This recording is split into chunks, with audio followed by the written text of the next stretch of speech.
We have to fight for ourselves and we have our own target. Actually, Diana is in the NIM list. Unfortunately, her knee injured. She was very angry. Then from there, I can see her character. Saya nangis, kemudian saya sangat down. Even though that time saya angkat kepala, saya pun tak mau. Diana Bong Seong Lin antara nama besar dalam sukan wushu di negara ini. Bermula 2006 sehingga ada dalam kalangan penyokong sukan tanah air menggelarnya sebagai Ratu Wushu Negara. Biarpun fizikal badannya genit dan langsing, namun kelincahan dan ketangkasan beliau mengenepikan saingannya dalam gelanggang di beberapa kejohanan wushu dunia masih segar dalam ingatan peminat sukan berkenaan. Anak ketiga daripada 5 beradik itu dipilih menyertai pasukan wushu negara pada 2004 dan muncul sebagai 3 pemenang teratas pada beberapa kejohanan wushu antarabangsa dan kejohanan wushu dunia.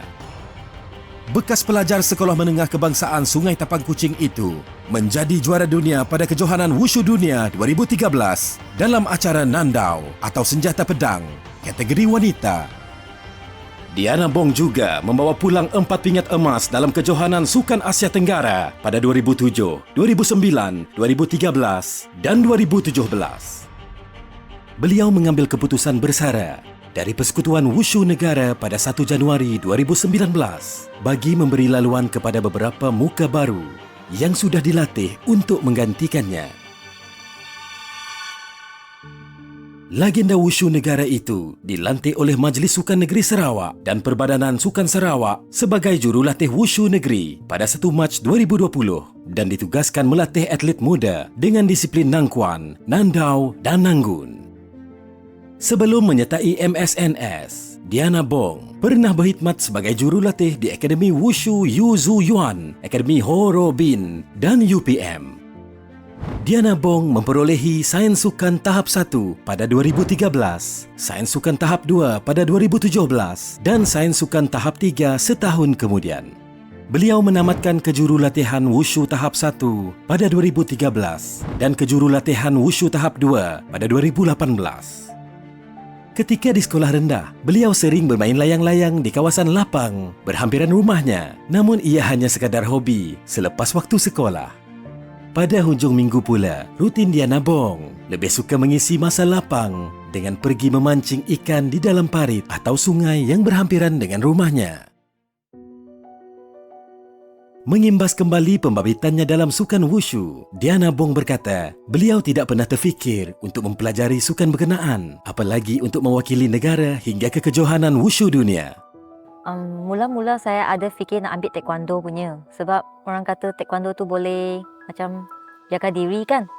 Penyertaan Diana Bong dalam sukan wushu bukan seperti yang dirancangkan.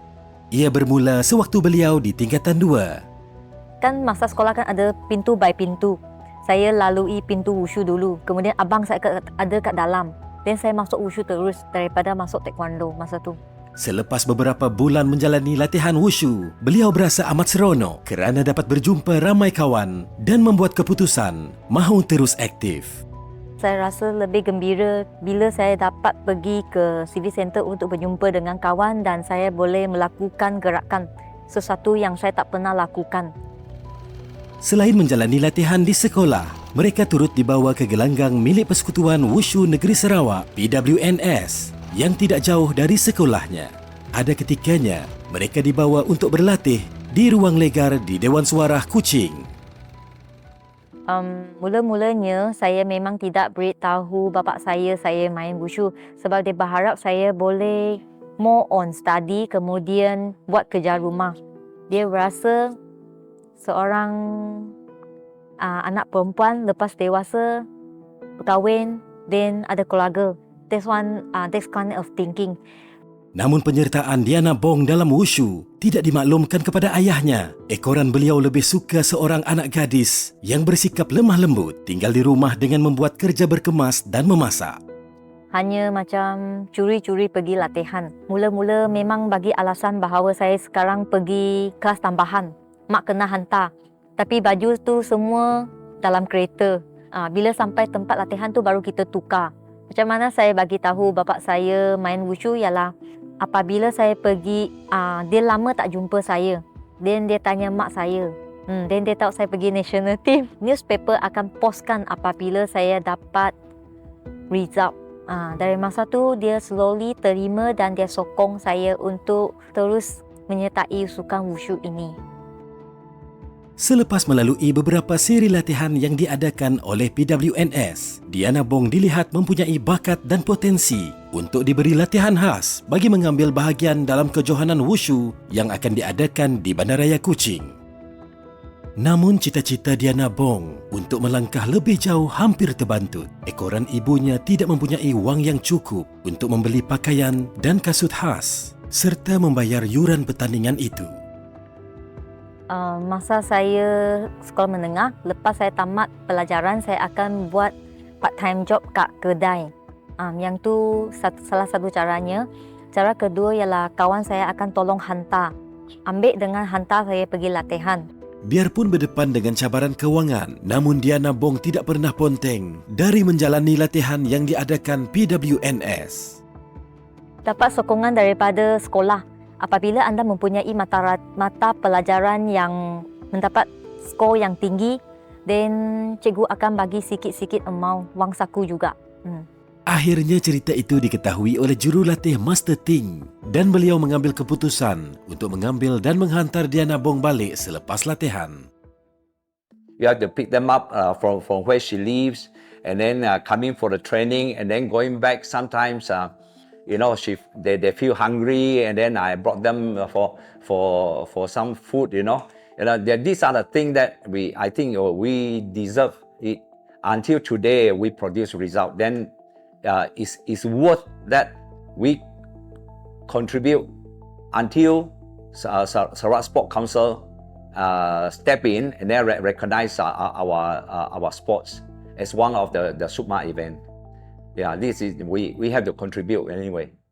Semangat juang yang tinggi dan tidak mudah menyerah kalah pada diri Diana Bong menarik perhatian Majlis Sukan Negara MSN dan Persekutuan Wushu Malaysia. Projek khas ialah menyediakan atlet untuk mengambil pertandingan Asian Games Doha 2006 masa tu. Saya masuk national team 2004, maksudnya lepas 2 tahun saya kena menyertai Sukan Asia 2006 kat Doha.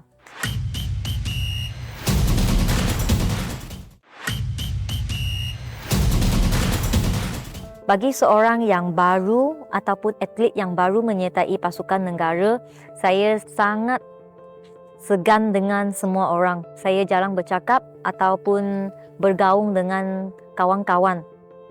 What she say is true. She is very quiet. She doesn't communicate with other people very often. No. And she talk very little. We select her to join the team, and then on that time, I think on training she was quite nervous, don't talk much. Namun Diana Bong bertuah kerana mempunyai seorang rakan sebilik yang ramah dan baik hati, iaitu Choi Poh Lai. Before I become a healer, so I represent Malaysia as bowler, former national team, and she is my 6 years roommate. Apabila kami duduk dua orang, saya rasa ada sikit comfort and then safe. So we sleep together in different beds, and all the time we meet each other and discuss and know until now our friendship. Tambahan dia sangat pandai berkomunikasi dengan saya. Dia bercakap dengan guna pelbagai cara. At first saya memang tak nak bercakap dengan dia. Bukan tak nak lah, is malu. We both of us know any family here, so we just try to give ourselves some little time to invest our hearts together. If you want to tell me, you tell me. Dengar dia bercakap. Lama-kelamaan saya cuba meluahkan perasaan ataupun cuma cuba untuk berkomunikasi dengan dia. And she start to be open. It's quite tough because she a little bit stubborn, and but I always try to raise and give my hand to her, and she opened her vulnerable to me. Then that's why she start to change, because she start to trust me, and we gain this, I think, friendship and also sister. Yeah, she changed a lot now, be more open, and try her best to take all the challenge if she need to be there. Teguran dan nasihat dari Choi Poh Lai berjaya mengubah sikap dan perangai Diana Bong sehingga mudah bergaul dengan rakan-rakan sepasukannya. Sebagai seorang atlet negara, saya juga mempunyai satu tanggungjawab yang lain, iaitu sebagai pelajar. Dulu saya tak terfikir pun saya boleh menjadi seorang budak universiti. Pelajaran saya tak begitu baik dan saya boleh sampai tahap itu. Jadi saya sangat gembira. Sewaktu terpilih menyertai pasukan wushu negara dan menjalani latihan khas berkenaan pada 2004, Diana Bong adalah pelajar tingkatan 6 atas. Namun kesibukannya menjalani latihan khas itu menyebabkan beliau tidak dapat menduduki peperiksaan sijil tinggi pelajaran Malaysia, STPM. Tetapi saya ambil balik pre-U kat Bukit Jalil, means saya belajar. Saya mempunyai kesukaran masa tu untuk berjalan serentak, iaitu belajar dengan berlatih. Macam mana nak membahagikan masa saya ialah waktu pagi kita akan mula latihan pukul 7 sampai pukul 8 ataupun 8.30. Saya start belajar pada pukul 9 sampai 2 petang. Yang itu ialah masa kat Bukit Jalil. Kalau masa kat universiti pula, dia lebih suka sikit sebab saya tinggal kat hostel UPM. Waktu pagi anda kena bangun awal sebab van MSN akan angkat kat hostel UPM, kemudian hantar ke MSN. Biasanya perjalanan daripada UPM pergi ke Bukit Jalil setengah jam kebiasaannya. Kemudian akan menjalani latihan pada 11 petang, lepas tu balik ke UPM, start belajar pukul 10 sampai 2 petang. Pukul 2, bas MSN akan angkat ke bus stop, kemudian hantar balik ke MSN, start training lagi 11 petang. Lepas habis tu, 11 malam pula ambil kelas malam kat UPM. Berturut-turut ini. Kehidupan sebegini berturut-turut. Menjadi seorang atlet negara bukan semudah yang disangka. Banyak tekanan, ujian dan cabaran yang tidak dijangka harus dilalui. Malah ada juga perkara yang terpaksa dipendamkan. Mereka beritahu saya mungkin juga akan dipilih. Tapi lepas tunggu 1 tahun, kemudian tak ada news. Masa tu saya memang first time saya nak give up. Selepas 2 tahun menjalani latihan khas itu, Diana Bong berdepan dengan tekanan lagi apabila ibunya memujuk beliau untuk menukar karier dari atlet wushu kepada jururawat. Masa tu saya ada fikir why don't saya stop sport? Saya cuba belajar nurse masa tu.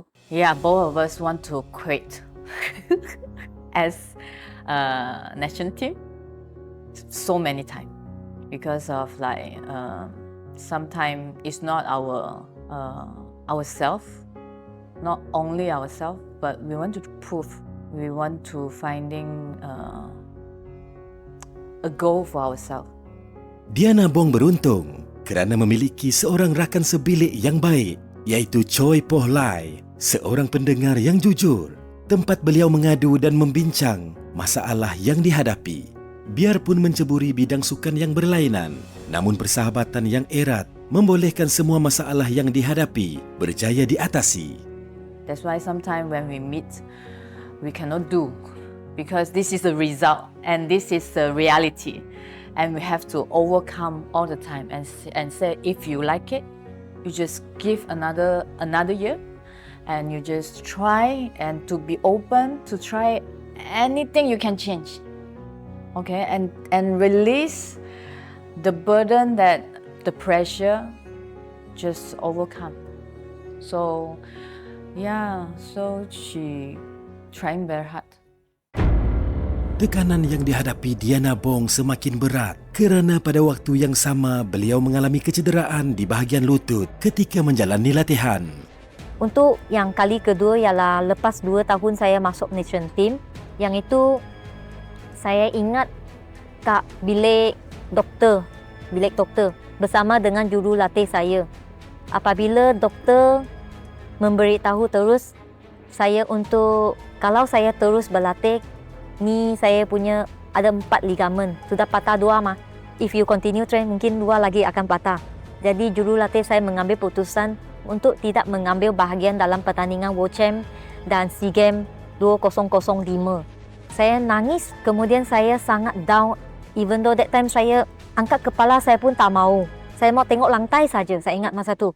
I can say when we share some challenges in competition and also the toughness during the training, like some injuries or some, we have to fight for ourselves and we have our own target.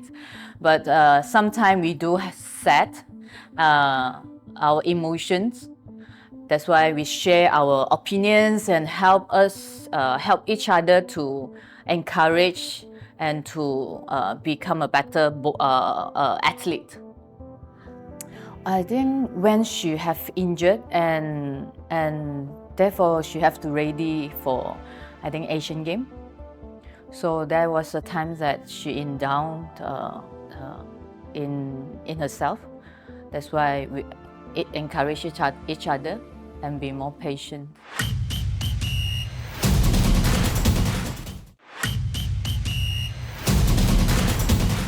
I remember when I lead the team to Vietnam World Championship in 2005.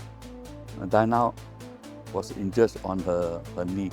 To us, she want to beg or to down, and then how to say, and then we also send her to see the competition come together with us.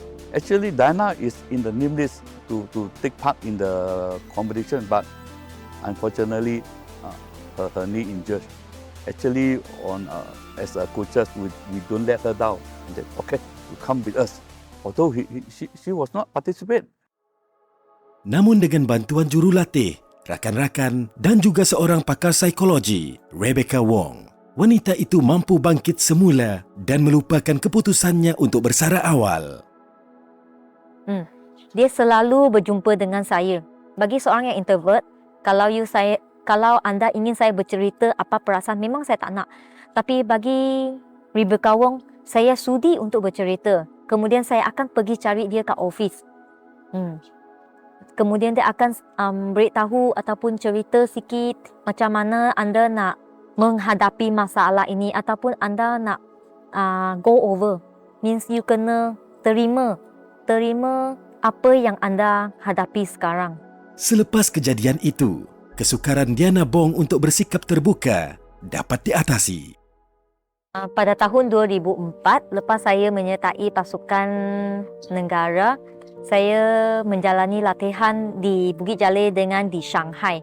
Bagi Shanghai tu mengambil masa yang agak panjang, 7 ke 8 bulan, saya tak berapa ingat, tapi memang jangka masa yang panjang. Saya hanya balik sekali daripada China untuk mengambil pertandingan Sukma. Lepas tu balik lagi ke China untuk menjalani latihan. Saya ingat satu perkara yang saya cerita kepada mak saya ialah setiap pagi tempat tinggal saya, hostel saya kat China, Shanghai, sebelah ialah University Pos Laju. Means mereka akan jadi pos laju apabila mereka graduate. Setiap pagi, cun-cun pukul 7 pagi, mereka akan berdiri dan nyanyikan lagu negaraku. Bagi kita negaraku, bagi mereka ialah negara China. Dalam masa 2 tahun tu, saya pandai nyanyi lagu negara China. Sebab setiap pagi 7 pagi, you mesti dengar.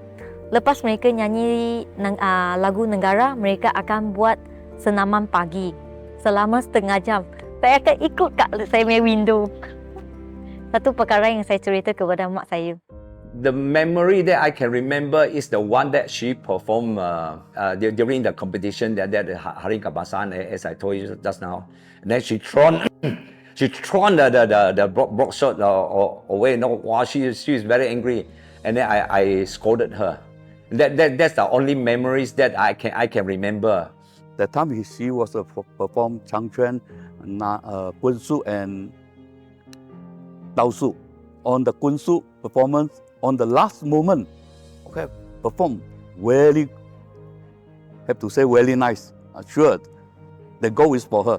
But certainly on the last moment, I think her leg, how to say, out of control, and then just drop down on the ground, 0.4 point deducted. Therefore, I think this is a very sad memory for Diana. And then actually on that time, as a head coach, head judge, we expect Diana can get the goal, but unfortunately, she can't make it because of a big mistake. That one, I think, is a very bad memory for her. For me, she encouraged me as well. I think I was sick. She be there all the time because both of us is from outstation. We don't have any relative. So she giving a very, very support to me as well. And this is a very challenging time as well. Even she fell like at one of the Hari Kambasaan tournament because she made some mistake, and then I can see her from the very strong character. She even thrown away her this sword, broadsword, and then she was very angry. Then from there, I can see her character. She is going to move better in the next in whatever the championship she's going to make, and then she is going to work very hard for that. So from there, that's why we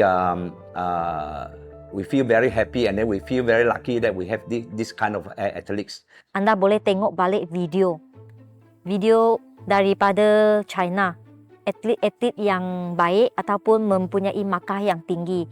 Melalui video tu anda mempelajari gerakan mereka. This is one of them.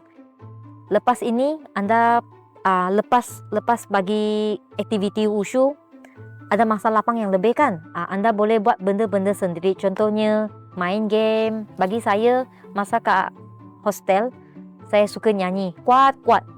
Tapi dengan syarat tak ada orang dalam saya punya dorm ataupun dalam bilik saya. Masa kat hostel kat UPM pun sama. Tapi kalau anda tanya saya sekarang, baru saya terfikir satu. Tak tahu saya mengganggu kawan saya tak? Saya nyanyi dengan kuat. Kemudian second thing is baca buku. Kemudian tonton wayang daripada saya punya laptop. Yang ketiga ialah play games. We go to makan-makan. Yeah, we go to spend some time outdoor, maybe some park, jalan-jalan, and just nature. Because she do meditation earlier than me. She always practice meditation, and she teach me. Yeah, I think some difference, relaxation for us, but we're trying to be more nature and just relax, or maybe some massage. We like to go massage, sport massage. Sometimes you see, when she was in the national team, whenever she was selected to take part in a certain international program, she will call me. She will call me saying that, okay, coach, now I'm going for my SEA Games, or I'm going to my Asia Games, or I'm going for my World Wushu Championship. She will call me. She always inform me. She is very respected to her own coach. Kami menjalani latihan 11 kali seminggu. Satu hari 2 kali, pagi dengan petang. Hari Ahad, saya akan pergi lari kat track, ataupun saya akan jogging, ataupun saya pergi ke tempat latihan wushu untuk pihua. Pihua means anda hafal movement. Saya kind of all out. Saya ada masa saya akan train. Tak kira saya kat tempat training ataupun saya kat bilik sendiri. Saya memang akan selalu berlatih bagi saya. Sebab bagi saya fikir, jika anda tidak mempunyai syarat yang baik seperti atlet yang lain, anda kena berlatih lebih supaya anda boleh menjadi lebih baik atau baik macam mereka. Perjuangan Diana Bong dalam sukan wushu seperti mana peribahasa, hendak 1000 daya, tak hendak 1000 dalih.